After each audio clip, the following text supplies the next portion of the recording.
All right, quick edited. Oh my gosh, why is that word so hard to say?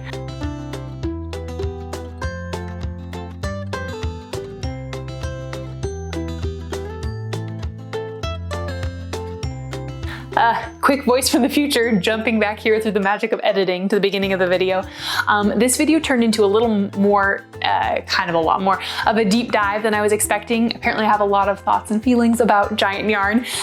So I got into just kind of the nitty-gritty details about my experience with each of these different types of yarn and my thoughts about them. So I'm hoping maybe that'll be helpful and maybe fun just to hear about someone else's experiences so you don't have to, buy everyone and try it yourself.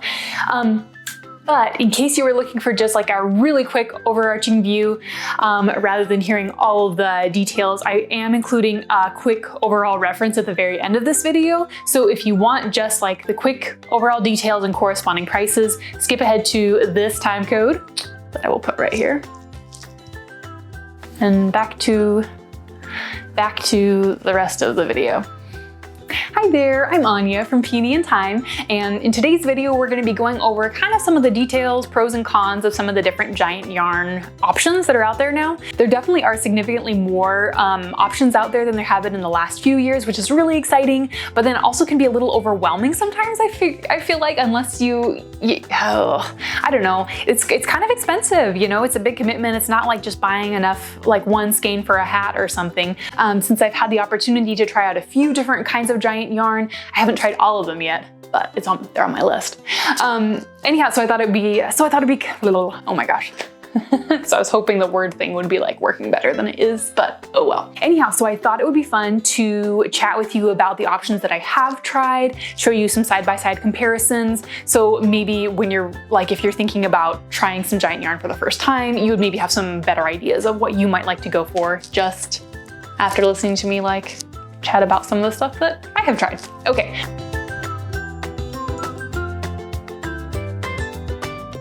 The first option that we're gonna look at is my favorite, which is also unfortunately the most expensive, but you just have to figure out if it's worth it to you or not. For me, it's worth it. It is definitely a big ticket luxury item, but I love it so much, and I'm happy to, yeah, it's something that I'm willing to pay a little bit extra for because I think it's so gorgeous and I love it. Okay, the end. Okay, so that is the Big Stitch Merino, top of the line Merino roving giant yarn. So as an example of that, here is this blanket. This is the blanket that I made in one of my giant yarn videos. It's just the basic one. You can go back and see that if you want. Although, oh my gosh, that was from a couple years ago now. And so I guess it's nice, you realize that you really have improved because I kind of go back and cringe a little bit. So anyhow, so go back or don't, follow your heart. But anyhow, so this is Big Stitch Merino Wool in the color pewter, which I really love. It's not quite a gray, it's not quite a taupe, it's just kind of a really nice neutral that I think is beautiful. And so this has been a couple years definitely since I knitted this one up, and I feel like the dyed merino wool tends to it tends to hold up just a little bit better. I don't know if this is true all the time. I'm wanting to do some videos here soon, just showing really using one of these giant yarn blankets a lot. I tend to just kind of use them as decorations, which really is the best way to go if you're wanting a lot of longevity out of them. It's kind of up to you, how good you want your blanket to look for how long. If you are just treating it more as a beautiful luxury decor piece, it's gonna look really good for a long time. Case in point, like I said, this is about 2 years old now, and seriously, look how amazing that looks. There's just a really, really soft halo on it, which is, the halo is just the little bit of fuzziness that comes from the yarn, but it's almost not even there. There's just hardly a halo at all to it. It seriously still looks so good. I don't know. I get excited about it because that's a really valid concern with something that you're paying so much money for. You want to make sure that it really is a worthwhile investment and that it is going to be looking good for a long time. So, as a piece that I have used as just a beautiful photo prop decor piece, Been very, very gentle with. It's held up super, super well. What else should you know about this? Oh, yeah, and I've never had to, so this one has not been felted. It came this way and then I knitted it up, and yeah, and then I've just been like really careful with it. I don't think I've ever had to clean this one.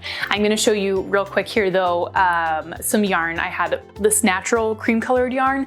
I did have to clean this. I spilled some coffee on it. Like, this wasn't like coffee with cream either. This was it.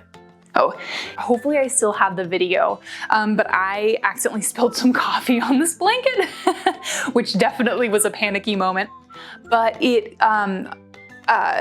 cleaned right out. I just got like I'll see if I can find the video so I can show you, but I just got like a paper towel wet and squished it over the top to kind of dilute and then soak up the coffee, and then use a dry paper towel to soak up the rest, and it came right out. So they're really, you know, that natural fiber really does, it cleaned amazingly well. I was very, very relieved. So that is a nice thing, is I get a lot of questions about people asking like, how do you wash these blankets? And quite simply, you don't, it just isn't, I feel like we're so used to just throwing everything in the wash. This is not something that you're going to do with these ones. I am going to be trying soon taking one to a dry cleaner for the first time, which I'm nervous about, but I feel like will be a really good experiment just to see.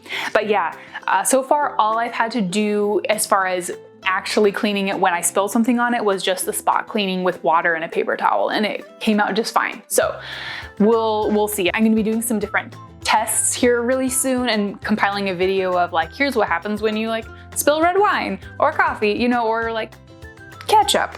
Anyhow, and we'll see how well the spot cleaning works with those different things. Yeah, but so this is my very favorite. Top of the line, luxury merino, not felted, just taken very cared for, very gently, very lovingly, and 2 years later, still looks great. For me, that was just a wonderful investment. I love it. Okay, next up is, I thought I did want to show you here, I feel like there definitely is a difference between the merino that has been dyed, like this one, or that has been just left natural, like this. So here's a pillow that I made. This was a design I did in a collab with Blueprint. It was super fun. So this is it was a really high quality batch of the cream yarn that I got. It's held up quite well, but you can, to me, like I feel like, I'll see if I can get a photo that shows it a little bit better. This one definitely has a little more of that fuzzy halo to it. And I've kind of noticed that a little bit with the cream natural yarn, that it just does tend to get just a little bit fuzzier looking. So let me know, you know, any of these things. Let me know if this is also your experience. Cause I'm definitely not, I mean, this is not like the be all end all, in like solid information here. This is just sharing with you what I've like slowly been figuring out as I go along. But yeah, so I feel like the cream does tend to get just a little bit fuzzier than the dyed stuff. Okay, so there's that. And then this one, this is actually the blanket that I, last Christmas, I did a Christmas tree skirt out of this, and then I pulled it apart and then wanted to do a seat stitch blanket. So this was a batch of the cream yarn that honestly I was not very happy with. So that is something to definitely be aware of. Like, it is possible to get like not so great of a batch. I felt like the quality wasn't quite as good with this natural, with this cream colored yarn, and you can kind of see it here. Like just, and not so much like the color difference is there, yeah, and that's okay. Well, I mean, that would be an issue if you were trying to make a project from the two different ones, but this is just like the fiber quality is just a lot nicer in this batch than it was in this one. So that, I mean, that is kind of a little bit of a nerve-wracking possible thing. I was able to knit it up into this seed stitch blanket, and I honestly really love how it looks. To me, it still doesn't look quite as lovely as the first one that I was showing you, but I still really love it. I think it looks beautiful. It photographs really well still, and I use it as a photo prop all the time.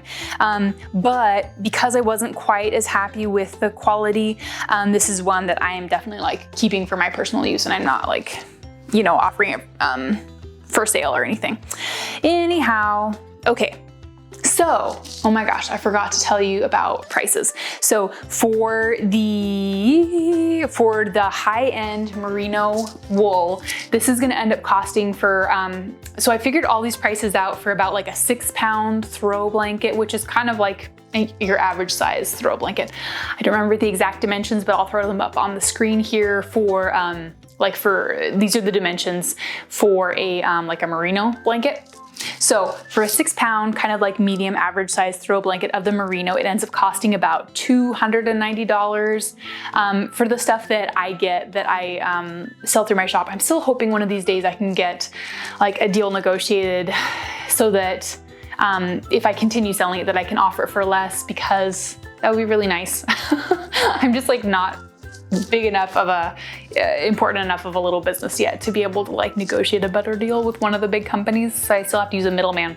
Anyhow, so you might be able to, I have seen other people offer it from other places for like a little less. And I don't know if the quality is the same, but it might be. So, you know, if you find a good deal, it's worth trying for sure. So the next one I wanted to talk about was the felted merino yarn. So this is just like this first blanket that I showed you. It looked the same when I got it and when I knitted it up. And then this is the one in my felting video where I'm like super nervous. This is that blanket. So it definitely makes it a lot tougher. I do notice I feel like it kind of picks up linty stuff a little bit more like this. Or maybe it's just dog hair because we have a lab who sheds like crazy. Anyhow, so I think it looks really cool. It's definitely more of like that kind of more of a contemporary look. You know, it's not that quite that squishy, giant yarn look. Definitely see here how this felted one picks up. Oh my goodness. Any dog hair that's hanging around. And it could also just be that it really shows up against this material. So maybe if it was a lighter color, you wouldn't notice it so much, but yeah. So side by side they're felted and then not felted. But it's a really great option, and it's gonna stay looking, it's really tough like this. So it stays looking about the same kind of no matter what you do to it. And do to it in reason. I mean, like I'm not talking about, I don't take this outside and use it as like a picnic blanket or at the beach or anything. Just, you know, reasonable couch use, I guess. Okay, anyhow, and that's of course, so this is a 6-pound throw. It's kind of hard to, yeah, it does not work very well, does it? But so yeah, so this is the same price. Obviously it's the same material, just felted in the washing machine. Okay, up next, let's talk about a slightly cheaper option. Okay, so this is Loops and Threads Free Spirit yarn. So this is kind of their answer to the roving, I mean, in my opinion. I have not talked with their, you know, brainstorming team there. But this is kind of like their version of the wool roving. So like the first version, or, you know, like this. And it's honestly, it's totally decent. You can definitely see the difference in the quality here, in my opinion. So it just, you know, it's really pretty, it's really cute. It definitely looks, you know, it doesn't quite have that luxury look, I guess, in my opinion. Yeah, so it definitely just doesn't quite have like that luxury look quite the same way as the merino yarn. It also feels different. This is just like a little bit coarser. This is, you know, just like really nice and soft and squishy. It definitely is also way cheaper. So for this, this is kind of a funny shape. This is the one that I knitted in the Try It video that I did, like, I think it's just called Watch Me Try Loops and Threads Free Spirit. So it ended up being kind of long and narrow because I definitely underestimated how many stitches you would have to cast on in order to get one that was like about the same width. So it's, or maybe it actually ended up just being longer. There was more yarn, so it probably was about the same width. I'll put the overall dimensions up here for you. So yeah, but so you definitely have to make your stitches significantly smaller with when you're knitting with this stuff. Well, I mean, you can do whatever you want to do, of course. I made my stitches significantly smaller. I think I did about the size of 3 fingers when I was like pulling the loops through. And that's because I just wanted them to look kind of like very kind of like tight and tidy like this. For whatever look you'd like to go for is great. You know, just follow your heart. Okay, so for about, I checked, it's about six pounds of this yarn, but it ends up being 3 skeins of the Loops and Threads Wild and Free. No, sorry. The Loops and Threads Free Spirit. That's this one. The Wild and Free is like the cotton tubing, which I'm gonna show you next. But okay, so this is the Loops and Threads Free Spirit yarn. Why is that so hard to say? It kind of ends up being like a tongue twister for me. So yes, this is 3 skeins of that. At the time that I bought it, it was retailing for about $35 a skein. I got it from Michael's, which I'm trying to remember, I think they were already having a sale. And so it was like $25 a skein or something. But if they're not already having a sale, they always have really good coupons.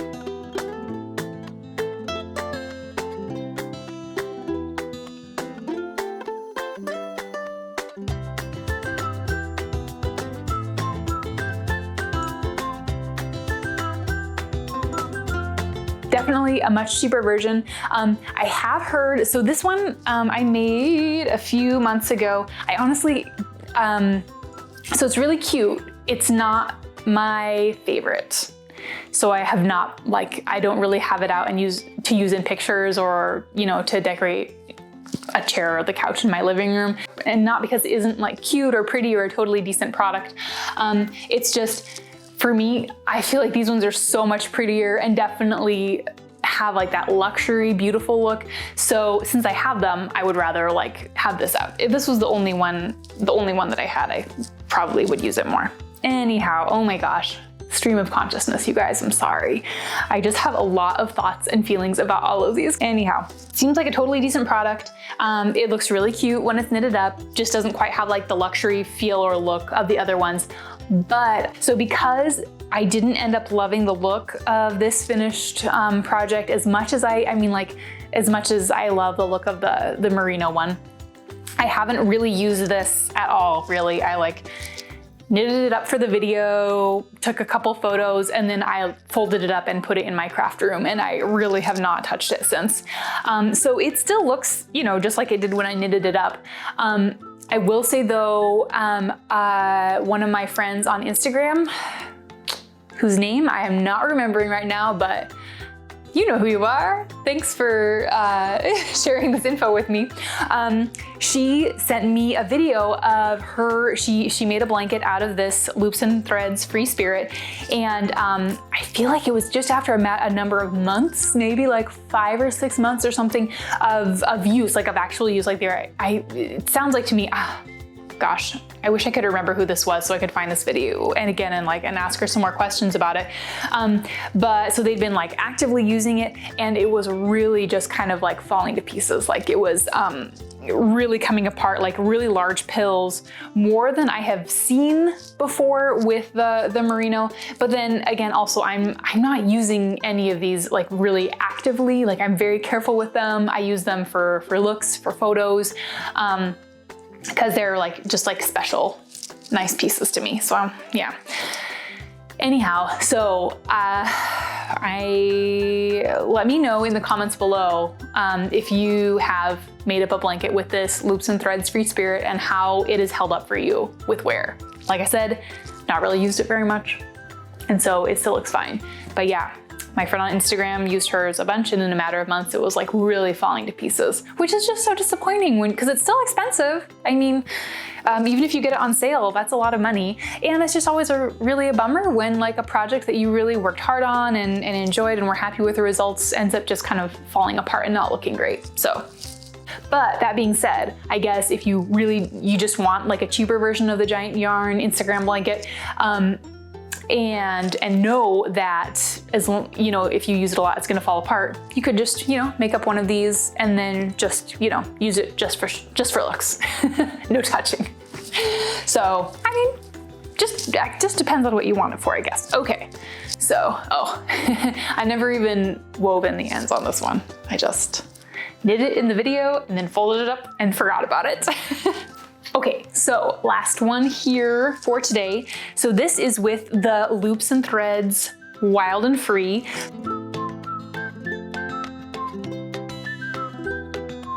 So this is mostly, it's not an entirely cotton casing, but it's like tube yarn. It's like it has that fluff in the middle. Some came out while I was making this, so is that gonna focus there? Okay, so anyhow, it's just kind of like some sort of like acrylic-y fluff on the inside, and then it's like a tube sock on the outside that's some sort of like has a lot of cotton in it, but it's a blend, which is good, I suppose, because then you really can just throw this in the wash. This is what I made that giant yarn dog bed out of last year at some point. When was that? I don't even know. So it worked quite well as a dog bed, but and it looked great after since it was being used as a dog bed, it definitely had to go in the wash at a certain point because it was not looking or smelling so great. And it went through the wash and the dryer. I just put it through the wash and then I put it through the dryer and it came out beautifully, and it kind of like firmed up the edges again a little bit. But our dog is large. He's like an 80-pound gigantic lab, and so he's I mean, that's like a lot of wear and tear. He was sleeping in it every night, so it did last pretty well. I think it was on the bottom where he was laying, it ended up getting like a little thin in some spots on this casing. But mostly there were, I think, 2 incidents where he nibbled on it a little bit. And so he like nibbled through part of it. And so honestly, I just didn't feel like taking the time to sew it back up again, and it was already starting to look like a little bit rough. And so I was like, it doesn't seem worth the effort. So anyhow, it's gone now. But it did work really well when we had it, and I think probably especially like for a smaller dog or maybe like a kitty bed, it probably would work really well. But yeah, if you have like a really large breed, it definitely takes a toll. Okay. But for a blanket, and this is like a little shorty blanket, I realized right before I sat down to film this video that I hadn't actually finished knitting this one. So this is just with 2 skeins. Oh, I think you can kind of see here too where I added in the second skein just this afternoon. When I was like, oh my gosh, it's not done yet. So this is just 2 skeins of this Loops and Threads Wild and Free. Okay, and again, about the machine washable aspect, this is the only one out of all these options that is actually machine washable. So I feel like that's definitely like points in its favor. It's very much it's super different. Like if you just look at this up close, so that definitely really is very different from the merino yarn. It's not as soft, but I feel like it's really cute. It's just a completely different look. I think that it would maybe be a really cute look for like a beach cottage. I feel like I've used so many words already that I'm kind of running out of stuff to say now. But yeah, so I think this is a really cute option. It doesn't have that like high-end luxury Instagram blanket look, but I think it's really pretty. I especially really like it in the gray. It's actually growing on me the more I'm looking at it here. Like, this is cute. Okay, so this turned into much more of a deep dive video on all of this than I was anticipating. Yeah, so I think that's about everything. Okay, like I said, I will, at the end of this, I'll have kind of like a quick reference list of my like overall thoughts on each one and the corresponding price. And I think that's about it. So yeah, thanks so much for sticking through all of this. You know, it was a lot of thoughts, it was a lot of words. I hope something maybe in there was helpful, and hey, it's always fun to hang out with you guys. All right, I'll talk to you next time. Bye.